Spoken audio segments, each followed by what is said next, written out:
¿Qué onda, medicoblastos? Bienvenidos de nuevo a su canal, Medicina para Blastos. Me da mucho gusto volverlos a ver y les quiero presentar la nueva sección de nuestro canal que va enfocada a la materia de anatomía patológica o patología. Esta materia es crucial en la medicina, ya que es el puente entre las ciencias básicas como la fisiología y la anatomía hacia la medicina clínica. Y la patología nos va a permitir entender el porqué de las enfermedades de nuestros pacientes. Vamos a empezar este primer video hablando sobre la lesión celular, un proceso por el que pasan todas las células ante un estímulo nocivo. Así que sin nada más que decir, comencemos. Antes de adentrarnos en todo lo que compete a la lesión celular, vamos a dar una pequeña introducción de lo que es la anatomía patológica. Esta, o simplemente patología, la podemos definir como la ciencia médica que estudia los cambios estructurales, bioquímicos y funcionales en las células, tejidos y órganos implicados en una enfermedad. ¿Qué quiere decir todo esto? Bueno, que la patología nos va a explicar el cómo y el porqué de una enfermedad. ¿Cómo es que pasamos de una célula que está sana a una célula enferma? Y esto lo puede explicar a través del famoso proceso patológico. Este proceso patológico consta de 4 etapas o aspectos. El primero es la etiología. La etiología se refiere a la causa iniciadora de una enfermedad. Es obvio que todas las enfermedades tienen algo que las detona, múltiples factores, pero todos estos factores los podemos resumir en dos grandes rubros, un componente genético y un componente ambiental. La etiología de origen genético se refiere a todos los factores que ya están predispuestos en el individuo, por ejemplo, mutaciones genéticas y polimorfismos genéticos. Y las etiologías de origen ambiental se refiere a todo lo que no está dentro del individuo o que depende de su organismo. Por ejemplo, agentes infecciosos, agentes nutricionales, agentes físicos y químicos. Ahora, las enfermedades pueden tener orígenes genéticos o ambientales, pero no nos casemos con la idea de que una enfermedad determinada tiene una etiología determinada. Es algo más complejo y se dice que la mayoría de las enfermedades más comunes son por la exposición a un agente ambiental en un individuo genéticamente predispuesto. Y claro ejemplo de esto es el cáncer, que lo veremos en un video más adelante. Ahora, la segunda etapa del proceso patológico es la patogenia. La patogenia se refiere a la secuencia de cambios bioquímicos, moleculares y celulares que van a desarrollar esta enfermedad. Y mucho ojo, porque no quiere decir que al exponernos a una etiología determinada ya vamos a presentar la enfermedad inmediatamente. No es así. En muchas ocasiones se requieren de años para que pasemos de una exposición inicial a la presentación de los signos y síntomas. Claro ejemplo es el cáncer. Ahora, después de la patogenia vienen los cambios morfológicos. Esta etapa es crucial en el proceso patológico. ¿Por qué? Bueno, porque una vez que tenemos los cambios moleculares, a la larga se van a producir modificaciones en las estructuras de las células, los tejidos y los órganos. Y estos cambios morfológicos van a permitirle al patólogo poder diagnosticar la enfermedad. ¿Ok? Ahora, el último proceso o la última etapa del proceso patológico va a ser la manifestación clínica. Esta última etapa del proceso patológico, aquí es donde se van a presentar los signos y síntomas de la enfermedad. Estas son las 4 etapas del proceso patológico.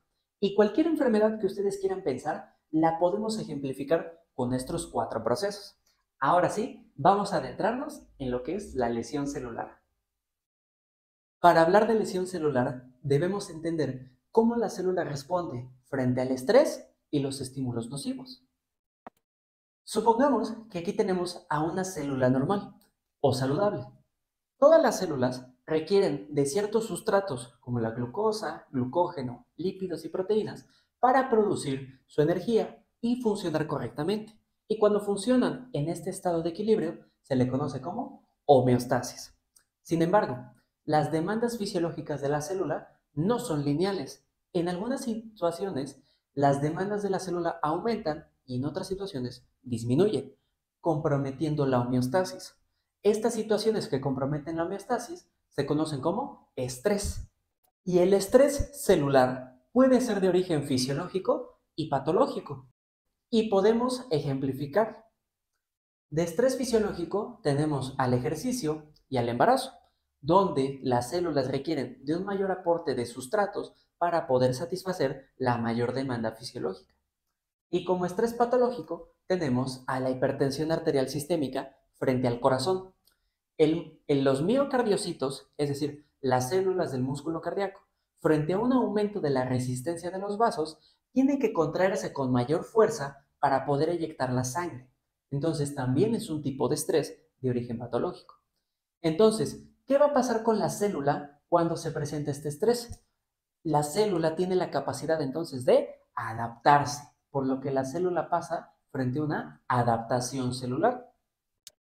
Principalmente vamos a tener 4 tipos de adaptaciones celulares: la hipertrofia, la hiperplasia, la atrofia y la metaplasia. En un próximo video vamos a adentrarnos en estos tipos de adaptaciones celulares, pero vamos a definirlos de una vez. La hipertrofia va a ser el aumento del tamaño en las células de un tejido. La hiperplasia es el aumento en la cantidad de células de un tejido. La atrofia va a ser la disminución tanto del tamaño como de la cantidad de células de un tejido. Y la metaplasia va a ser la reprogramación o el cambio de un tipo celular especializado a otro tipo celular especializado. Y podemos darle ejemplos a todos estos tipos de adaptaciones celulares frente a un estrés fisiológico o patológico.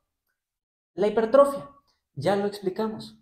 En la hipertensión arterial sistémica, el músculo ventricular tiene que aumentar su fuerza de contracción para responder al aumento de las cargas hemodinámicas, por lo que sufre el corazón una hipertrofia. La hiperplasia, en el embarazo, es el claro ejemplo. El útero requiere de más reclutamiento de células para así poder darle viabilidad al embrión, por lo que hay una hiperplasia uterina. La atrofia, esta se ve más en situaciones patológicas. Por ejemplo, tras un traumatismo donde la inervación del sistema nervioso hacia el músculo se pierde, este músculo va a disminuir su tamaño y su cantidad de fibras debido a que se pierden los estímulos del sistema nervioso. Y la metaplasia. Un claro ejemplo son las personas que fuman. Los productos dañinos del tabaco y del cigarro producen un cambio del epitelio del sistema respiratorio o de las vías respiratorias, convirtiéndose de un epitelio cilíndrico a un epitelio escamoso. Y esto lo vamos a ver en otros videos. Ahora, ¿qué pasa si la célula es incapaz de adaptarse? O, por el otro lado, la célula recibe un estímulo nocivo directamente. Entonces, la célula no va a tener una adaptación celular, sino que va a presentar la famosa lesión celular. La lesión celular la podemos definir como la alteración tanto de la funcionalidad como de la estructura de una célula. Y ahora, esta lesión celular puede tener 2 caminos distintos o 2 escenarios distintos. El primero, si la lesión celular es leve o es transitoria, entonces la lesión se llama lesión celular reversible. Este tipo de lesión celular permite que la célula recupere su estado de equilibrio y no presente alteraciones permanentes. Por ejemplo, un estímulo leve o transitorio sería una isquemia en las células del corazón tras un infarto, pero que se garantiza la reperfusión del corazón en un tiempo determinado, antes de que se produzca un daño irreversible. Pero, por el otro lado, si la lesión celular es grave o progresiva, entonces la lesión va a ser una lesión celular irreversible. Entonces, la diferencia entre la lesión celular reversible e irreversible se fundamenta o se basa en la gravedad del estímulo nocivo. Si la célula pasa el punto de no retorno de este estímulo nocivo, entonces la lesión va a ser irreversible. Aunque el estímulo cese por completo, la célula ya no se puede reparar a sí misma y los daños son permanentes, por lo que la célula va a entrar en una secuencia llamada muerte celular. La lesión celular irreversible no es negociable. Si la célula llega a este punto, no hay vuelta atrás la célula se muere, ¿ok? Y esta muerte celular puede ser de dos tipos principalmente. Puede ser una apoptosis o una necrosis. Tanto la apoptosis como la necrosis tienen una morfología y una secuencia totalmente distintas y las abarcaremos en el próximo video. Pero de una vez les voy a enseñar la principal diferencia entre las dos. La apoptosis es una muerte celular programada y ordenada. Y la necrosis es una muerte celular no programada y desordenada. Es decir, la apoptosis tiene una secuencia meticulosa y la necrosis es como un desastre de muerte. ¿Ok? Lo veremos en un próximo video, no se preocupe. Ya una vez que hablamos sobre cómo las células normales responden al estrés y a los estímulos nocivos, vamos a ejemplificar esto con imágenes para que sea más fácil de entender. Supongamos que tenemos a un miocardiocito normal. Aquí está. Tanto el esquema como una imagen de un corte transversal del corazón que pasa por los ventrículos. Noten el diámetro de la cavidad ventricular, tanto de la derecha como de la izquierda. Ahora, sometamos este miocardiocito a cierto estrés. Aumentemos la presión arterial. ¿Qué pasó? Pues hubo una adaptación celular. Se hipertrofió nuestro corazón, tiene que aumentar su fuerza de contracción para eyectar la sangre, por lo tanto, aumenta el tamaño de las células de los miocardiocitos. Noten cómo se disminuye la luz o el tamaño de la cavidad ventricular izquierda frente al ventrículo normal o sano. Y ahora, pongámosle un estímulo nocivo a este corazón normal. ¿Qué pasó? Bueno, este corazón sufrió un infarto agudo a miocardio. Se privó de oxígeno por más de 2 horas a este corazón. Entonces, noten cómo la célula tiene una morfología distinta y vean el corazón cómo está. Este corazón se tiñó con cloruro de trifeniltetrazolio, lo que demuestra de un color blanco o amarillento las zonas de necrosis del corazón. Esto se debe a la falta de oxígeno. Por lo tanto, la célula se lesionó, la lesión era irreversible y entonces los miocardiocitos murieron, se necrosaron. ¿Con esto quedó claro? Espero que sí. Y por último, vamos a hablar sobre las causas principales que pueden lesionar a nuestras células. Puede haber miles de formas de lesionarlas, pero vamos a clasificarlas en pequeños rubros. Tenemos estas 7 causas principalmente, y de ellas la hipoxia es una de las más comunes que se puede llegar a ver. La hipoxia se refiere a la disminución del aporte de oxígeno a las células. Recordemos que el oxígeno en una célula es vital, ya que a través de la fosforilación oxidativa la célula obtiene energía gracias al oxígeno. Entonces, si no hay suficiente oxígeno, debido a que haya una isquemia, una reducción del flujo sanguíneo de la arteria hacia un tejido, o una insuficiencia respiratoria, donde el paciente no puede ingresar correctamente el oxígeno, o que por alguna razón el oxígeno no se pueda transportar en la sangre, como en diferentes tipos de anemia, se va a producir la famosa hipoxia, y esto va a lesionar a las células, como en el famoso infarto agudo miocardio. También tenemos a los agentes físicos. Los traumatismos, las temperaturas extremas como el calor y el frío, pueden lesionar las células. Los agentes químicos, drogas, fármacos, sustancias. Hay miles de ejemplos de agentes químicos que nos pueden llegar a lesionar las células. Agentes infecciosos, virus, bacterias, hongos y parásitos pueden también producir la lesión celular. Reacción inmunológica.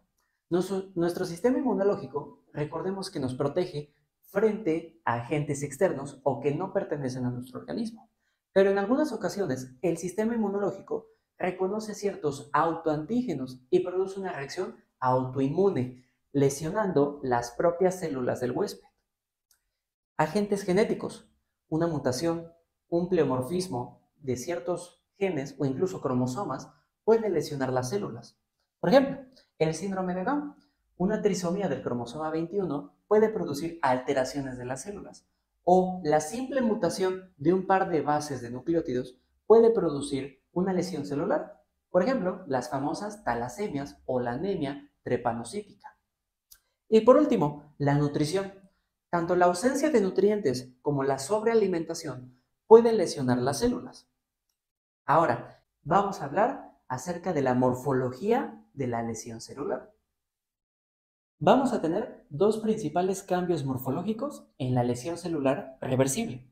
El primero y más importante es la tumefacción celular, también conocida como cambio hidrópico. Aquí aumenta el volumen del citoplasma por una mayor acumulación de agua. Esto se debe al fracaso de la bomba sodio-potasio.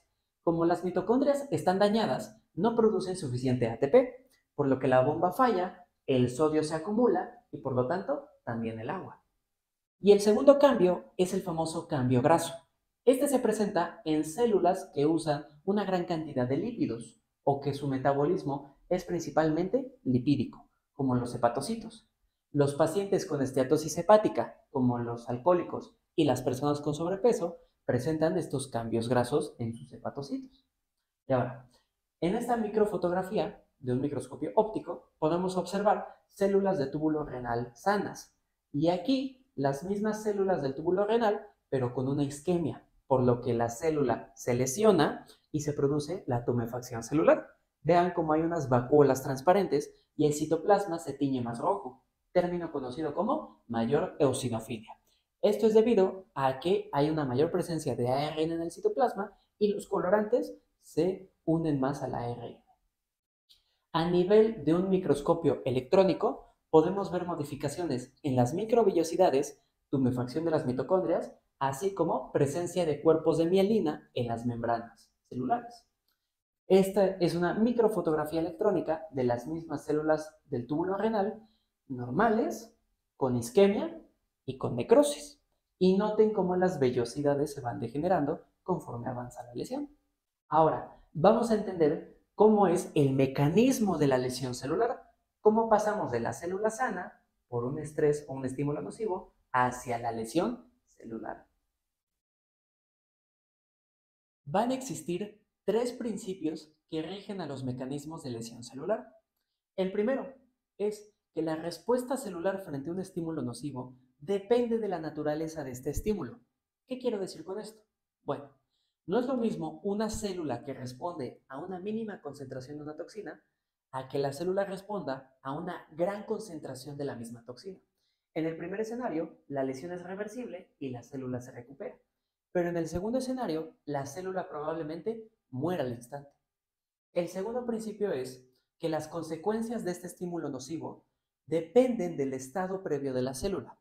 Ojo, no es lo mismo que un estímulo nocivo ataque una célula sana a que este estímulo nocivo ataque una célula que ya estaba previamente enferma. Y esto lo podemos ejemplificar. Pongamos a dos pacientes. El primero tiene su hígado sano y el segundo presenta una hepatopatía. Llámese hepatitis, esteatosis hepática, etc. Reseccionamos la mitad de su hígado. Sabemos que el hígado tiene una alta capacidad de regeneración celular. El paciente sin hepatopatías fácilmente recupera el 100% de sus células porque están sanas. Pero el paciente con hepatopatía no va a poder recuperar el 100% de sus hepatocitos ya que previamente estaban enfermos, por lo que se ven limitados para poder responder a la lesión celular. Y el tercer principio es que un solo estímulo nocivo puede activar varios mecanismos de lesión celular. Ahora, ¿qué son estos mecanismos de lesión celular? Básicamente son los pasos bioquímicos en cómo se afectan a las células. Y ahora, vamos a tener tres mecanismos principales de lesión celular. Daño a las mitocondrias, daño a las membranas celulares y daño al núcleo. Si se dan cuenta, son tres estructuras indispensables para la célula. Empecemos describiendo los daños a la mitocondria. El libro de patología de Robbins incluso nos dice que la mitocondria es el árbitro que dictamina la vida y la muerte de la célula, ya que está involucrada en una función muy importante que es la producción de ATP. Este ATP es esencial para dar soporte o mantenimiento a los transportadores de membrana, a la síntesis de proteínas y al recambio de los fosfolípidos de la membrana. Sin el ATP, la vida no es viable. Entonces, va a haber varias formas de lesionar la mitocondria. Las principales es la hipoxia y los tóxicos. Ambos van a dañar a la mitocondria de tal forma que se afecta la fosforilación oxidativa. Por lo tanto, la primera consecuencia del daño mitocondrial es la disminución y el agotamiento del ATP. Una vez que la mitocondria se ve afectada y detecta que hay una disminución del ATP, entonces se inserta un canal llamado poro de transición de la permeabilidad mitocondrial. Este poro de transición se inserta una vez que se empieza a lesionar la mitocondria. Y este poro va a afectar el potencial de membrana de la mitocondria, por lo que se afecta aún más la fosforilación oxidativa, y con ello se induce la muerte de la célula. La segunda consecuencia del daño a la mitocondria es el aumento en la producción de especies reactivas de oxígeno, moléculas muy dañinas en la célula. Esto se produce debido a que como la fosforilación oxidativa está incompleta, se van a producir más estas moléculas, y las vamos a describir un poco más adelante. Y por último, y uno de los más importantes, es que cuando se daña la mitocondria, va a aumentar la expresión de unas proteínas proapoptósicas, es decir, que favorecen la apoptosis. Y estos complejos de proteínas se llaman complejo Bax-Bak. Esta familia de proteínas Bax-Bak la vamos a ver en el video de muerte celular, pero recuérdenlo muy bien porque es una pregunta básica de anatomía patológica. Ahora vamos a explicar el daño a las membranas celulares. El daño a las membranas celulares va a afectar una parte vital de la célula. Recordemos que estas membranas se encargan de contener correctamente todo lo que está dentro de la célula y además le dan una permeabilidad selectiva. Ahora, hay tres formas de dañar a las membranas. La primera es a través de las especies reactivas de oxígeno que se producen por el daño mitocondrial. Estas especies reactivas del oxígeno interaccionan con las membranas de la célula y van a producir algo llamado peroxidación de la membrana. Y lo vamos a explicar un poquito más adelante. La segunda forma para dañar a las membranas es disminuyendo su síntesis. Recordemos que cuando se dañan las mitocondrias, disminuye el ATP. Y el ATP ayuda al recambio de los fosfolípidos, por lo que la disminución de ATP disminuye el recambio y la síntesis de los fosfolípidos de membrana. Y la tercera forma de dañar a las membranas es aumentando la degradación de los fosfolípidos. Esto se da una vez que disminuye el ATP. Esto produce una señal que libera y aumenta la concentración de calcio citoplasmática.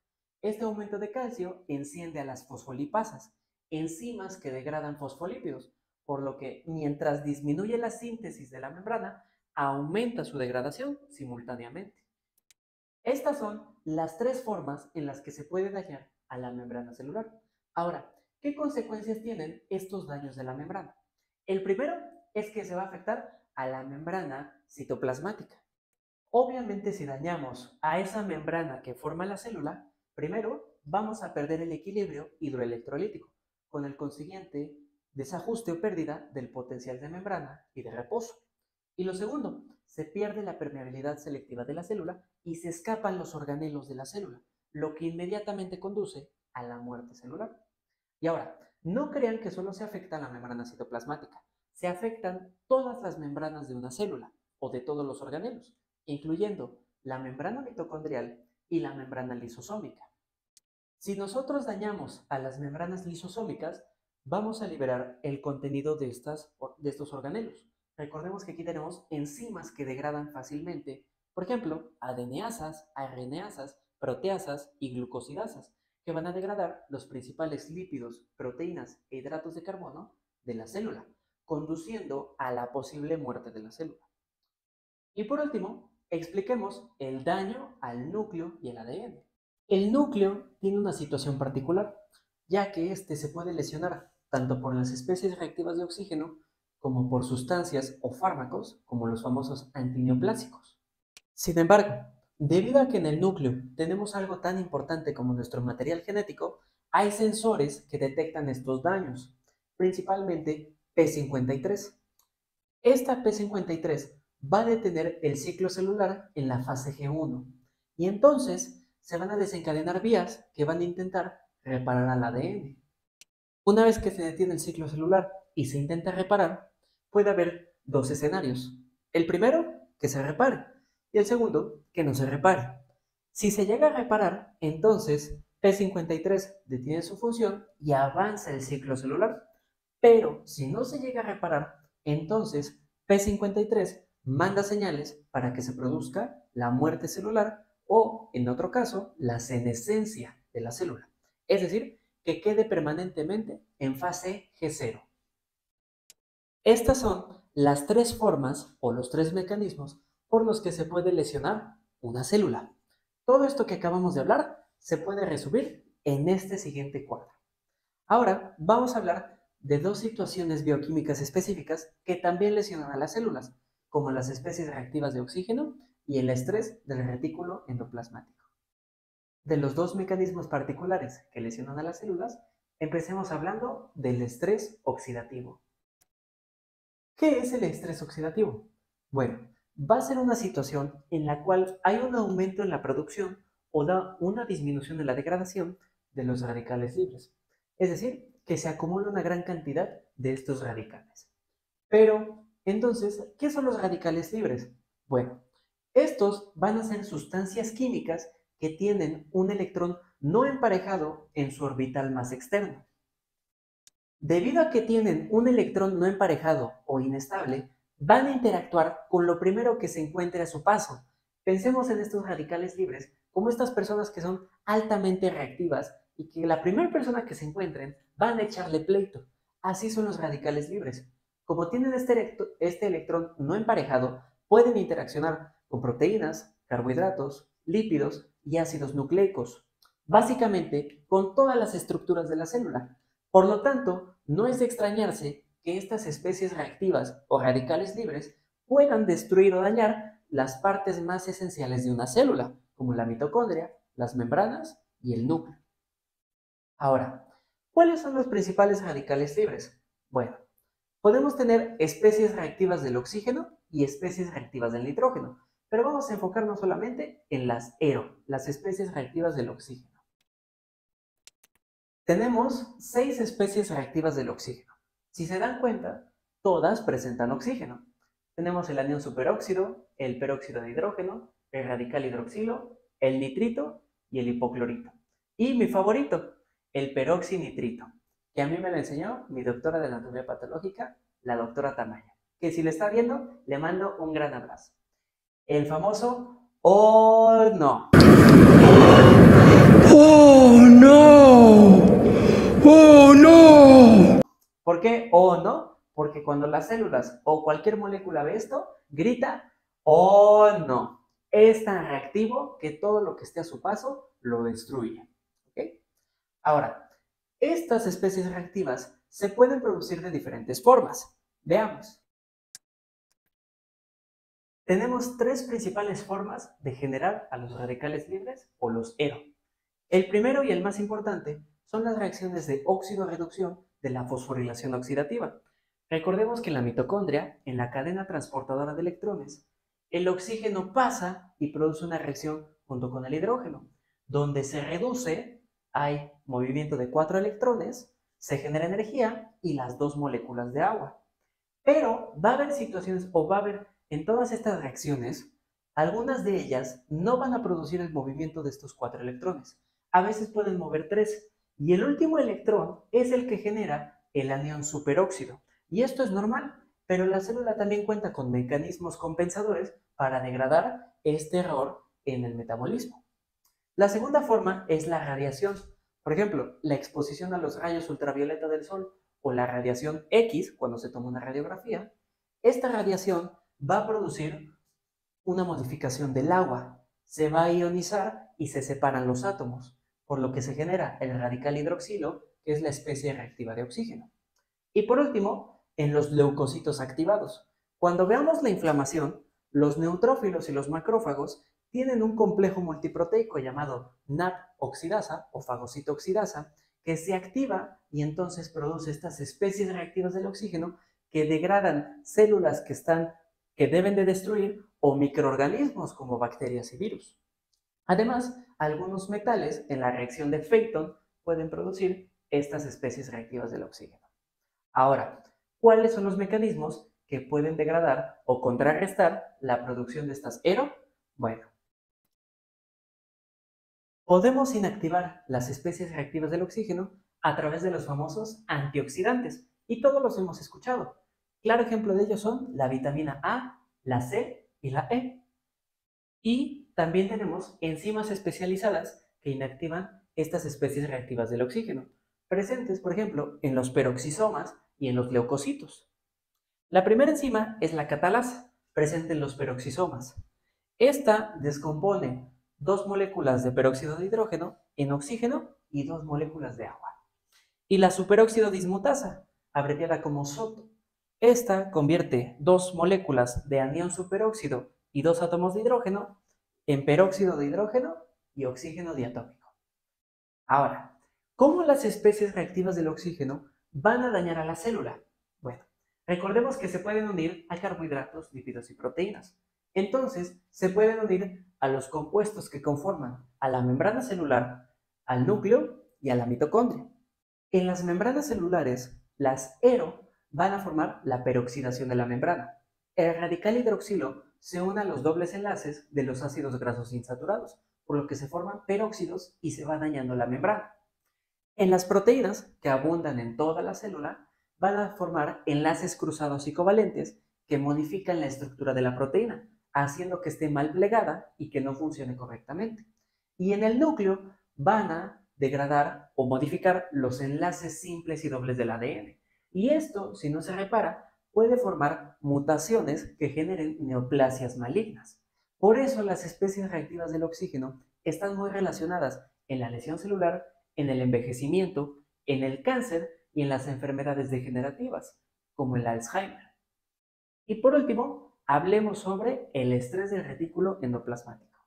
El estrés del retículo endoplasmático se refiere a una situación en la que hay un exceso de proteínas mal plegadas.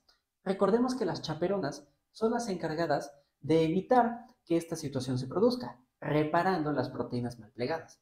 Pero cuando las chaperonas se ven sobrepasadas o su capacidad se ve limitada por el exceso de proteínas mal plegadas, se disminuye la síntesis de proteínas y la traducción del ADN para que las chaperonas tengan tiempo para reparar esta situación.